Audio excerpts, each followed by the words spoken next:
From the studios of Farm Journal Broadcast, this is U.S. Farm Report. Welcome to U.S. Farm Report this weekend. I'm Tyne Morgan, and here's what's in store over the next 60 minutes. More big export buys this week. When we look at the export pace that we're on right now, it's stronger than what we normally have at this time of year, and it's largely been because of Mexico. But demand for soybeans could see a slowdown as producers await the Biden administration's guidance on 45Z. This political situation is beyond a civic discourse, or civil discourse, I should say, at this point. It's not just drought causing cattle producers to be hesitant to rebuild. I also think there's this economic pull of how can I justify retaining these heifers when they're bringing the prices that they are. So just how long before the rebuilding actually takes place? We have fresh insights. And we'll introduce you to this North Dakota ranching family on a unique journey. We're trying to revitalize that land and make it better and hopefully correlate to a better wholesome beef product. How they're transitioning into the future.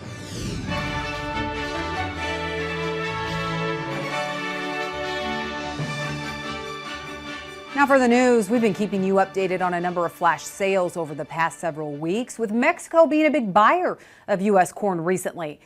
Mexico coming in with a big flash sale of corn on Friday to the tune of 10 million metric tons. Mexico is already the top buyer of U.S. corn for 2024-2025, and they also have sales on the books for the 2025 to 2026 marketing year. StoneX Group telling me the surge in sales to Mexico is due to their ongoing drought and the price of corn today. When we look at the export pace that we're on right now, it's stronger than what we normally have at this time of year, and it's largely been because of Mexico. That's not been the trend long term, but it was the trend last year. That followed a drought. They had more drought this last year as well. So I think because of a tight supply in Mexico, they're trying to make sure they can get as much coverage as possible near the harvest lows. That would suggest weakness down the road. Suderman also telling me that if the longer-term supply concerns continue, especially with the Black Sea and with late planting in Brazil, then Mexico's strong appetite for U.S. corn could continue. Well, some economists think agriculture is already in a recession, but don't tell the Iowa and Missouri land markets that. Two land sales last week came in at a whopping $17,000 per acre, and one in Iowa topped $20,000 just this week. According to Iowa land appraiser Jim Rothermich, the biggest surprise was a sale in Iowa County, Iowa. It consisted of 3 tracts of land, and the first tract sold for $17,000 per acre. According to Rothermich, what makes the sale so surprising is that the land has been in CRP for over 40 years. Rothermich describing it as extremely rare, telling me CRP ground typically is sold at a discount. I talked to the auctioneer after that auction to get the results, and when he told me the results, I kind of almost dropped the phone. But it was, south of Williamsburg, Iowa, and so there's some pretty good buyers in that area. Not a lot comes up for sale, and so two local buyers kind of got in a bidding war with that, but and so the price run up to $17,000 an acre, and the auctioneer was telling me that it had been in CRP for 40 years and still had several years left on the CRP contracts. Rothermich says there is still a group of buyers flush with cash, but these high dollar sales are not happening as frequently. He's also concerned about the number of no sales. We'll have more on the ag economy coming up in our Farm Journal report. Well, there's a lot of controversy over Pure Prairie Poultry. A group of senators, including Iowa Republican Senator Joni Ernst, is now demanding answers from USDA. The Iowa Department of Agriculture says it was forced to euthanize roughly 1.3 million chickens. That's after Pure Prairie Poultry said in late September that due to its bankruptcy, it could no longer afford to buy feed for its flock living on 14 Iowa farms. Contracted farmers in Wisconsin and Minnesota were also affected. Ernst and other senators in a letter to USDA say that Pure Prairie Poultry was only in business for a few short years. And in that time, say the company received $45 million in grants and loans from USDA, some of that through USDA's plan to expand small and medium-sized processing. A USDA spokesperson defending the department's programs, saying they have worked to rebuild and create new markets for U.S. farmers after challenges posed by trade wars and the COVID-19 pandemic. Well, for the first time, USDA is reporting a case of H5N1 in a pig. The agency says it was discovered in a pig in an Oregon backyard farm. Farm Journal's PorkBusiness.com reporting on this, saying it's important to note that there is no concern about the safety of the nation's pork supply as a result. USDA says this is a non-commercial operation and the animals were not intended for the commercial food supply. It reports the case was discovered on a farm that included a mix of poultry and livestock along with swine. The Oregon Department of Agriculture saying the poultry on the same farm represented the first H5N1 detection in Crook County, Oregon. Officials report the livestock and poultry on the farm shared water sources, housing, and equipment, which in other states has enabled transmission between species. The swine were euthanized and the farm is under quarantine. That's it for the news. Well, some much needed rain falling across the country this week. That's after a string of wildfires caused havoc in several states. We'll have a check of your forecast coming up next. U.S. Farm Report is brought to you by Pioneer. Ben's bins, please hold. Yeah, Ben's has been busy all day. Seems like no one can keep up with this new Z series. What did you all put in these seeds? Science. U.S. Farm Report weather is brought to you by H&S Manufacturing. With models ranging from 1,200 to 4,200 gallon capacity and right side discharge, the Top Shot manure spreaders spread like no other. Learn more at the H&S website. Well, rain is desperately needed in central Oklahoma, where wildfires have prompted evacuation orders earlier this week. Winds gusting up to 50 miles per hour were helping to fan the flames. This wildfire was spotted near Edmond, just north of Oklahoma City earlier this week, where smoke rolled across a highway, forcing officials to close portions of the road down. Fire officials report that at least 20 fires burned across the state on Tuesday alone and nearly 3 dozen on Monday. Yeah, fires reported in Missouri, Oklahoma, Kansas, even Illinois this week. USDA meteorologist Brad Rippey, though, says for the first time in more than 2 months, we're seeing a substantial dip in the jet stream. That means it will bring in moisture from the Gulf of Mexico, which he says should usher in some more much-needed rain. But just how much? Well, Jack Van Meter joins us this weekend for a look at your forecast.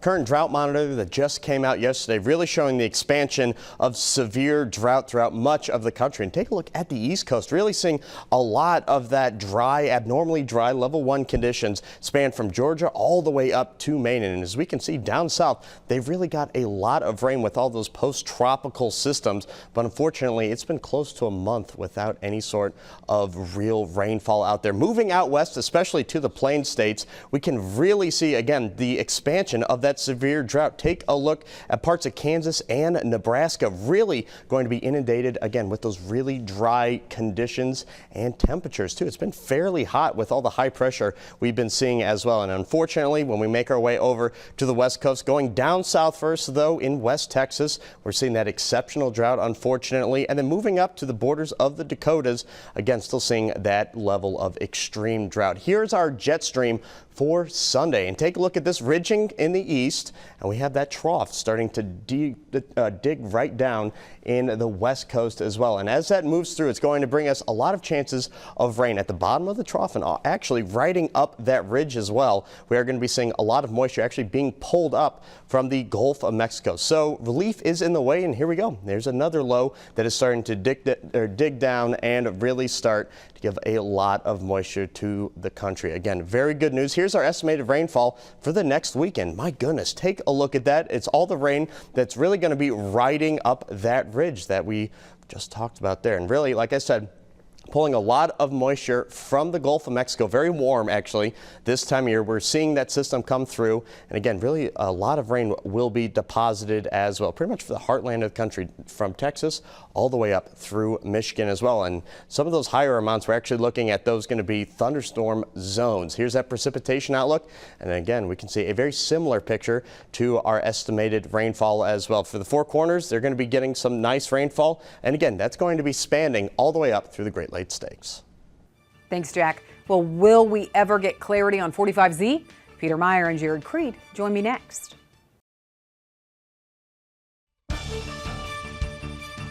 Welcome back to U.S. Farm Report this weekend. Pete Meyer as well as Jared Creed joining us. Okay, Jared and Pete, we're hearing rumors that soybean processors for biofuels are starting to slow those purchases in preparation of possibly going idle, all because we're waiting on 45Z. Pete, is that true? Well, we're not just waiting on 45Z. We're also waiting on any sort of biofuel credit that has not been renewed for the new year. Let me say this, Tyne. This political situation is beyond a civic discourse, or civil discourse, I should say, at this point, right? Jared and I have a new friend. It's an old friend of Jared's. This guy's been in the business for 40 years and grain trading. The first thing he said was, we have to find new demand for both of these products, whether it be corn or soybeans. We have to find new demand. And the second thing, and something that resonated with me, he said, the most dangerous situation going into next Tuesday would be if one party wins all three spots, right? Wins the Senate, wins the House of Representatives, and wins the presidency. Because what happens there is that there is such a discourse amongst people that they're just going to force through, whatever they want. And that's very dangerous for the agricultural business. It really is. And so we don't have any idea what 45Z is going to say. We have no idea if we're going to see it in the first quarter of 25. We have no idea if we're going to see it at all. Yeah, Jared. So if we do not get some of that clarity and some of those extensions that Pete was just talking about, what happens? I mean, we really do need to see some new demand here. Most definitely we need to see new demand, but I don't think it necessarily is an end-all be-all tied to 45Z or even any of your fuel tax credits. We've had a building issue already that the worldwide producer, not just a U.S. producer now, is overproducing what the world needs, in essence. What happens if our largest customer in the world from a soybean front, being China, doesn't need the extra 20 to 30 million ton, the extra 500 to billion bushel of beans that we have every bit of ability to raise this next year? At this point in time, there's not a lot of reasons, in my opinion, for the rest of the world to be racing to the market presently to be purchasing beans because of the size of the forecasted crop coming to us out of Brazil this next winter. And on top of that, you start sprinkling in the discourse that Pete is talking about domestically. It's just runs the risk of a major slowdown on your monthly demand of a product that in all reality is just becoming more plentiful supply in the next couple months or next 3 to 6 months. So what happens from all that? I kind of chuckle at the idea of 2 years ago, rapid inflation. And, what's the new low price for corn and soybeans? And I think there maybe was a lot of belief, myself included at times, that maybe $5 corn was a new $4 corn. Maybe $12 beans was a new $10 beans. Pete, Brazil getting some rain this week. That kind of put some pressure early on soybeans. But should farmers be setting soybean marketing plans based on Brazilian weather and the seasonality? Should we be setting our corn marketing plans based on that? The corn marketing plan, I think, is a little bit more difficult, but the soybean marketing plan, I really think you should really set that based on Brazilian seasonality. The fact of the matter is that, we've talked about this before, Tyne. We lost the soybean market 8 years ago to Brazil. Brazil is just going to continue to grow that. I mean, and their biggest buyer, as Jared just talked about, China, has their own economic issues as well, right? I mean, they had a $1.04 trillion stimulus package a month ago that did nothing. Now, next week, supposedly they're coming back with a $1.4 billion a $1 trillion stimulus package. I mean, the customer is the biggest customer in the world is pulling away. and Brazil is just going full bore. So I think, yes, I think as far as beans are concerned, just based on the export demand disappearing from the U.S., and you talked earlier about difficulties as far as renewable fuels are concerned, I think you have to really pay more attention to Brazil when you market your soybeans than you do in the U.S. Corn is a little bit more difficult because corn, we still have a fairly decent sized footprint in the market, in the export market. Okay, Tyne, I think it's real. Go ahead. If I could add in one piece there, what Tyne was talking about the stimulus package in China, your news wires reporting on that here for the last week. I find it incredibly alarming that one of the first lines is the expectation that that stimulus will be further bolstered in the event that President Trump returns to office. Are they showing their cards to us? Are they showing their concerns around what may happen from the result of whatever the election ends up being? That's alarming that, like Pete said, your world's largest customer from a bean front is maybe scrambling financially in the first place. Yeah, that's a really good point. Okay, well, with all the uncertainty that we've been talking about here, there's a lot of decisions that need to be made, especially in these economic times. What are some high-level things you need to be thinking about as a producer? We're going to ask Jared that when we come back.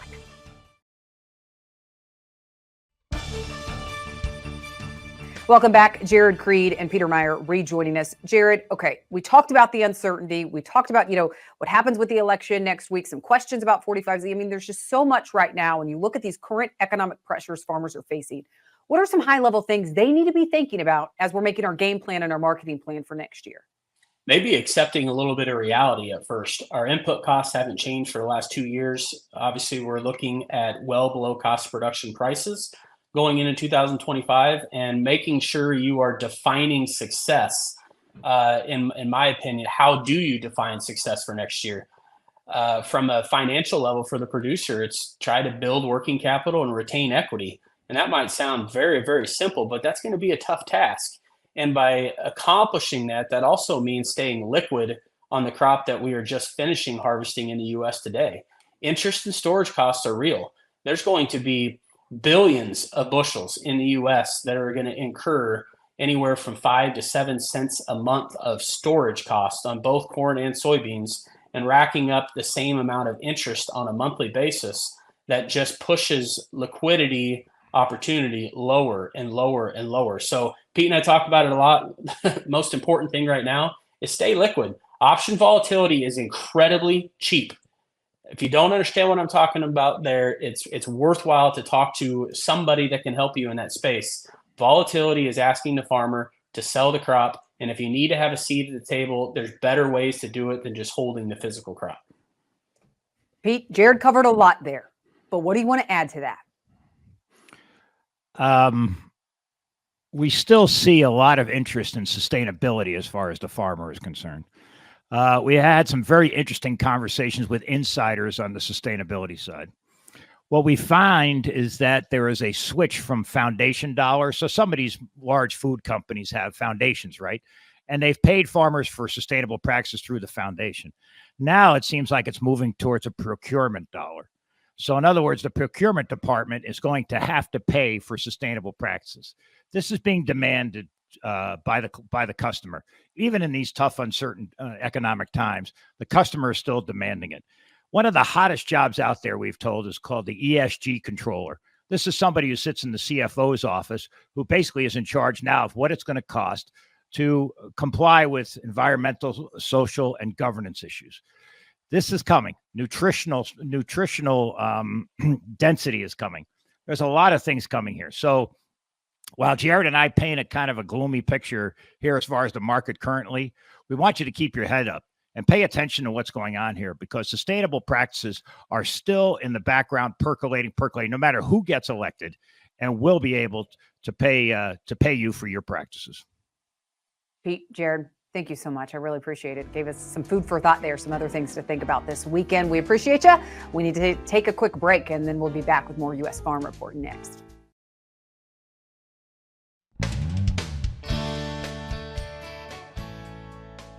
Hey folks, welcome back to Tractor Tales. This week, we're once again Illinois bound to check out a John Deere Classic B. I told my husband a long time ago that that's what I grew up on, was a 51. When my dad would put hay up, I was the one that had to pull the tractor back to pull the bales up to the top of the barn so they could put them in the barn. And that was the first tractor I learned how to drive. I was 10 years old. And so we mentioned it to a friend of ours that we were looking for that particular tractor, and he said, "I've got just the thing for you." And we said, okay. And his dad, Paul Goodwin, had bought it new. And when his dad died, each one of his children got one of his tractors. Well, this went to his sister Karen, and Karen didn't have any use for it because she lived in town, so she sold it to us at that time. It's what I grew up on. It was my very first tractor that I learned to drive. It's a hand clutch, and so that was easy to drive at that age. And I just always liked the tractor. The last time I drove it was down at the Antique Engine Club at the fall show, and I drove it through the parade. It needs a couple things to be tweaked on it, but no, it's pretty well sound. It'll just be here on the farm for the boys and the grandkids when they need it. No, my granddaughter Grace was on it Sunday driving around. She thought that was pretty cool. She usually drives the H, that's one she always picks. This tractor is totally original. The election is coming up this week, and it's the outcome of that election that could impact commodity prices in the months and years ahead. But what else are economists watching? That's our Farm Journal report next.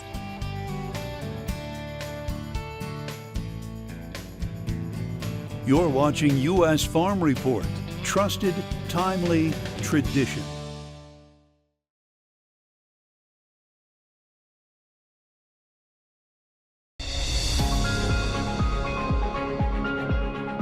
Well, more than half of the economists in our Ag Economist Monthly Monitor last month said agriculture is already in a recession, and 75% said we are on the brink of one.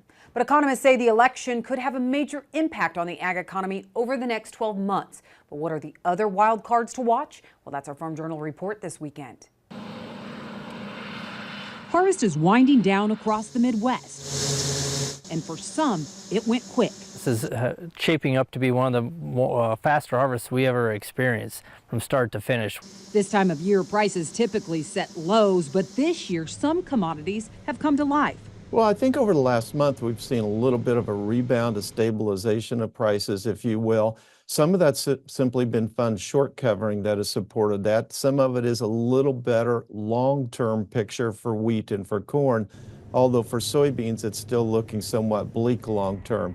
Suderman says because of that, the short-term outlook has improved. The latest Ag Economist Monthly Monitor reflected that, with sentiments among economists seeing slight improvements this month. We could have told you 2-3 years ago that after a period of high prices, eventually we were going to have, recovery in production, and that was going to suppress prices, probably more than input costs. We knew that. So I think, when you take into account expectations heading into the year, has it deteriorated more than expectations? Probably not. We just know that we're worse today than where we were. While the short-term outlook is better, there are still some concerns longer term, especially when it comes to soybeans. Economists were asked to chime in on what could impact crop prices over the next 6 months. The number one response, South America.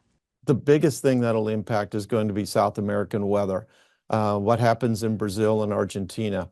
What's the size of the soybean crop they're going to get? Right now it is raining. The crop is being planted late. Our people on the ground in Brazil are expecting a big crop if these rains continue. But with a later planted soybean crop in South America, that could eat into their plantings of safrinha corn. But even where we're at today could have an impact on that second crop corn, given that I anticipate that we're going to see a very robust corn export picture, even without a shrinkage in that second crop Brazilian corn crop. I still think that there's an upside potential for the corn market, and it's going to be based on the size of that second crop corn in Brazil. Economists also say export demand will impact crop prices over the next 6 months. And recently, there's been a surge in corn demand. If we didn't have it, corn prices would be a lot lower today than where they are. The big buyer? It's Mexico. When we look at the export pace that we're on right now, it's stronger than what we normally have at this time of year, and it's largely been because of Mexico. Mexico has been a very aggressive buyer of U.S. corn here, what they perceive to be the harvest lows. Mexico does not depend in total on river water levels on the Mississippi to get product. We send a lot of corn to Mexico via rail, and so we don't have to worry about that logistics issue to get them product. So they need corn. We have corn to sell. Economists say when it comes to livestock prices, one of the biggest factors to watch is herd size and the tight supplies of cattle. The Monthly Monitor asked economists when they think producers will start to rebuild their herds. 50% say they think it will happen in the first half of 2026. 30% think it'll be the second half of 2025, and 20% said the first half of next year. We've seen a slowdown of cow slaughter. That's step one, but that's not rebuilding. It really comes down to when do we turn this weather pattern around and start getting the pasture, the feed necessary in the West in order to incentivize rebuilding the cow herd. That is the problem right now. Other than weather, what else is preventing producers from starting to rebuild? Well, economists say the average age of producers, replacement costs, and heifer prices. I also think there's this economic pull of how can I justify retaining these heifers when they're bringing the prices that they are? When you look at what could impact both livestock and row crop producers over the next 6 months, a major wild card is interest rates. The October survey asked economists how far interest rates need to fall to find economic stability for farmers. 46% said 2%. But even with the Fed cutting their benchmark interest rate last month, interest rates have actually gone up, not down. The two-year break-even inflation rate is what the market trades its expectations of what inflation is going to average over the next 2 years. And over the last 6 weeks or so, we have seen it jump a full percentage point. That is a significant short-term jump, saying that reinflation fears are coming back in a hurry. Suderman points out the Fed can influence mid and longer-term rates, but they can't control them. And it's concerns about inflation pushing those rates back up again. That could all change over the next couple of weeks, or it could be reinvigorated. I think longer term, what I'm looking for is in return to the interest rates that we saw in the 90s and early 2000s, but I think there's going to be a lot of volatility in getting there. Ahead of the presidential race, the Monthly Monitor asked economists which presidential candidate will be more effective at taming inflation.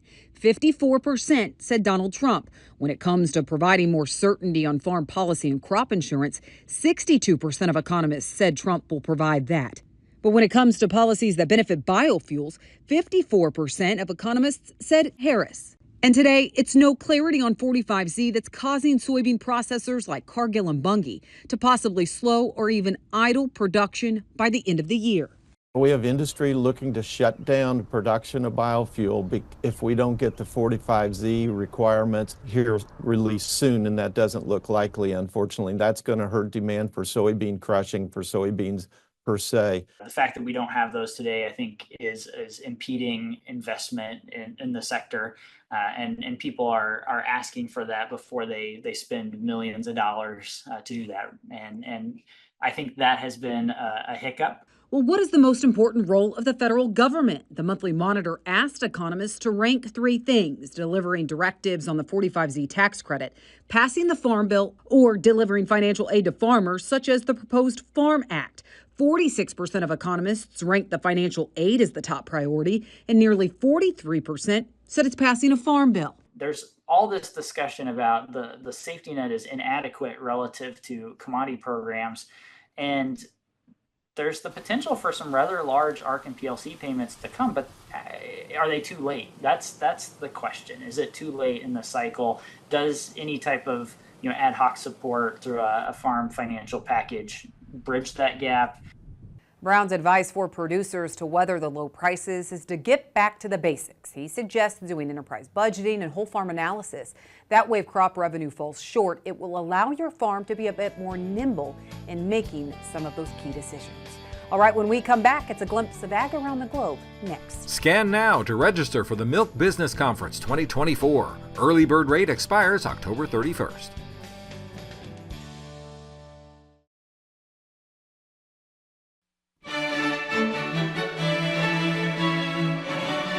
And a glimpse of ag around the world. Ukraine's winter grain planting is nearing an end, but the crops need rain. The country's ag ministry says Ukrainian farmers had seeded 4.68 million hectares for harvest next year. That's slightly more than 90% of the expected area of 5.19 million hectares. It includes 4.13 million hectares of winter wheat. Ukraine's state weather forecasters said last week most of the country's winter wheat crop was underdeveloped due to drought. South America has seen some rain the past 2 weeks. The moisture comes at a crucial time for their crops. Planting progress was lagging in Brazil through mid-October. With the rains, AgRule reports Mato Grosso has caught up and is now 56% planted. Brazil as a whole is at 36%, which is ahead of the 33% average. Farm Journal's Michelle Rook spoke to Eric Snodgrass earlier this week. He says producers in Brazil planted nearly 20 million acres of soybeans just last week. We were 35% behind last year's pace in Mato Grosso, which is in the center west. But then it's rained for the last couple of weeks, and now they're only about 15% off a year ago, and they're going to get most of this crop planted in the month of October. Snodgrass also told Michelle the weather outlook for the next 30 to 60 days is favorable. But at this point, I don't have any major red flags for Brazilian weather going forward, knowing that they've picked up some of the pace on planting, and they're looking at a pretty good start to the rainy season here for the next 45 days or so. And China's on track to achieve a record grain harvest this year. The country's ag ministry projecting its grain output to exceed 700 million metric tons. It represents an increase of less than 1% from 2023. And it says the projected growth is due to increased investments in farm machinery and seed technology. However, China still remains dependent on imports from soybeans, and corn planting continues to fall short of requirements. That's a glimpse of ag around the world. Well, when we come back, we have a record trade deficit with U.S. ag. But what's driving that big gap? We have Chip's Corner coming up next.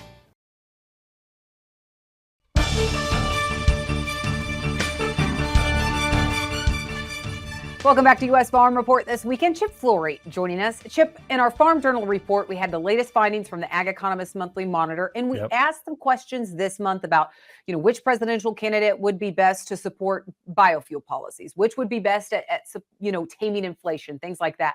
Last month, we asked about trade. Would a Trump administration or a Harris administration, would it harm or would it hurt trade? Economists were mixed, but as we look at it right now, we are facing a growing ag trade deficit, and people are concerned. Oh, absolutely. It's a record ag trade deficit. And quite frankly, farmers want something done about it. But if you're going to deal with that, you need to take a really close look at it. And I did that with American Farm Bureau Federation economist Betty Resnick earlier this week. About half of all of our agricultural imports by value are in the horticulture category, which again is mostly fresh and processed fruits and vegetables, tree nuts, alcohol, essential oils, and flowers, etc., things like that. And that's about half of all of our values. And it's grown quite a bit. So it's about $100 billion. And we also export in that category, but this is the category we have the biggest deficit in. Our exports in horticulture were about $40 billion in fiscal year 24. $60 billion trade deficit on horticulture, Tyne. $60 billion. Now, let's break that down a little bit, because some people just like to say, well, we'll throw some tariffs on the countries that we're importing these products from, and we'll get that problem fixed. Nah, not necessarily. You know what? American consumers like to eat blueberries each and every week. The problem is we don't produce blueberries each and every week, so we've got to be importing them. What about bananas? Things like that. Now, that's one side of the equation. The other side of the equation is the labor issues. These are very labor-intensive products that we're talking about.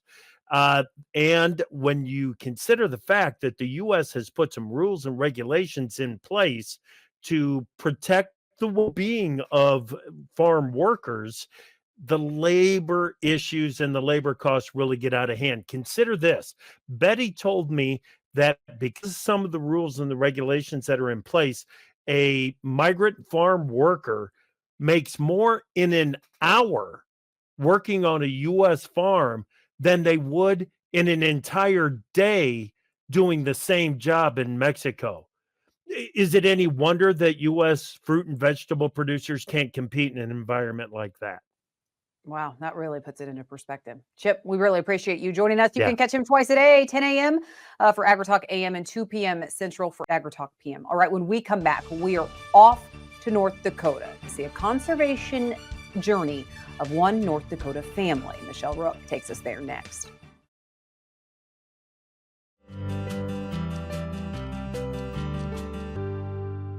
Well, every state faces unique challenges in improving sustainability for farmers and ranchers. And in North Dakota, they are focused on preserving the unique ecosystem, which includes native prairie and wetlands. Farm Journal's Michelle Rook looks at one family's unique journey this weekend. Black Lake Ranch here in central North Dakota has had years of success, and it's been built on their focus on regenerative agriculture, holistic management, as well as stacking of enterprises. The ranch that started in 1882 with 160 acres has grown to 20,000 through their vision of returning the land back to its native state. To look at things in the whole picture, and we use Mother Nature to our benefit when we can, and we try to regenerate our natural resources. Their cropland has been no-till for the last 25 years, and they've seen major benefits from increased organic matter and soil biology. You've got worms, you've got all the insects, all the the nematodes and all those things in the soil, and all of a sudden you see that biology go up. What that does for you, you can start to cut your inputs back because we're building our own nitrogen. Black Lake has also made huge strides in their native range land through prescribed and rotational grazing for the 800 cows and 1,000 yearlings they run. We were down to blue grama grass was pretty much the only species there on those real sandy knobs. So you put high numbers in there, short duration, long rest and recovery. All of a sudden we had sand big blue stem and big blue stem coming up those slopes. And then you start to get all these extra forbs. The other key has been changing their calving dates to May and June and using cover crops year-round. You're building a system, and so then when you bring those livestock or the buffalo in and you graze them, and see, our goal is to never feed a bale of hay in North Dakota. But if we can do that, we're anywhere from $200 to $400 per head of increased profitability. And he says having cattle on that land is the secret to soil health. Healthy soil also enhances Black Lake's grass-fed beef for their direct-to-consumer business. We're trying to revitalize that land and make it better and hopefully correlate to a better wholesome beef product. Jay says their cattle genetics have also changed to reinforce their goal of protecting the land. We've selected for just trying to get cattle that'll finish faster on less inputs and just smaller framed cattle. Black Lake is also diversified to allow the next generation to come back to the operation, including a hunting lodge, event center, and a brewery started in 2018. We are distributed statewide, and we're into Minnesota about halfway. And that's where our comfort level is. They pride themselves on using ingredients sourced in North Dakota, starting with their water. We use 100% well water. It's naturally filtered through the rock bed. That's a key selling point. Still has all the minerals in it. Plus, he says stacking enterprises protects their entire business. Really diversify, minimize your risk and liability, and that's going to take you so much farther. And will result in a viable operation for generations to come. That approach won Black Lake NCBA's Environmental Stewardship Award in 2016. Their care for wildlife, their care for cattle, care for the land, water, all the things come together and truly showcase that above all else they care for their environment around them. On the North Dakota tour, Trust and Beef Partners also shared how they're helping every sector of the beef supply chain operate sustainably. And that means environmentally, it means profitably, and it also means socially. So making sure that we have thriving rural communities. Plus how producers can adopt cutting-edge technology to be more efficient. Genetics is the foundation of that more sustainable food supply, and we're really on the frontier of addressing sustainability concerns using genetic innovations and genetic technology. We utilize our ground owl sensor suite, which is made up of 2 different sensors. We use that to collect scan data alongside true soil samples. We run all of that data through our machine learning platform to generate soil attribute maps for a range of attributes such as carbon, compaction, and anything fertility related. And another new innovation showcased was virtual fencing. I would say the 3 main ways to use vents is going to be the ability to manage your land, manage your herd, and then manage your labor and times. Partners also explained the financial and technical assistance they provide producers adopting regenerative practices. What kinds of decisions do we need to make today and this year or next year so that we can continue to do these important practices or be be sustainable in our entire operation well into the future. Black Lake Ranch was the last stop on the national tour, and every operation illustrated how they're uniquely making their business sustainable and how other producers can do the same. We've reached a large audience of education showing what can be done on the ranch with good sound stewardship, good conservation practices, and climate smart practices on the ground. I'm Michelle Rook for U.S. Farm Report. Thanks, Michelle. Well, Halloween has passed, and that may mean you are in the mood for some Christmas spirit. Well, one tree will be put on display in Washington, and it has even more meaning after surviving Hurricane Helene.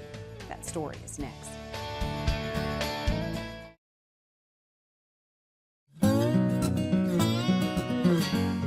Halloween has passed, and for some, that may mean opening the door for decorating for Christmas. The focal point is definitely the tree, and for real Christmas trees, it can take 10 years to grow just one. Since 1966, members of the National Christmas Tree Association have presented a beautiful fresh Christmas tree to the president and first family. They then display the tree each year in the Blue Room of the White House. And this year's tree, well, it has extra special meaning after surviving Hurricane Helene. This 20-foot Fraser fir from Avery County, North Carolina has been selected as this year's White House Christmas tree. It'll be several weeks before the Christmas tree actually is shipped to Washington, but it comes at a critical time for Cartner's Christmas Tree Farm in North Carolina. The owners say they lost more than 5,000 trees during Hurricane Helene. They say they're thankful for this recognition and this welcome attention for their community. All the generosity that people from all around the U.S. have shown coming in to help those people that lost so much in the flood, and we want this tree to represent the good things. How special is that? Well, that's all the time we have this weekend. Thank you for watching, and be sure to join us right here next weekend as we work to build on our tradition. Have a great weekend, everyone.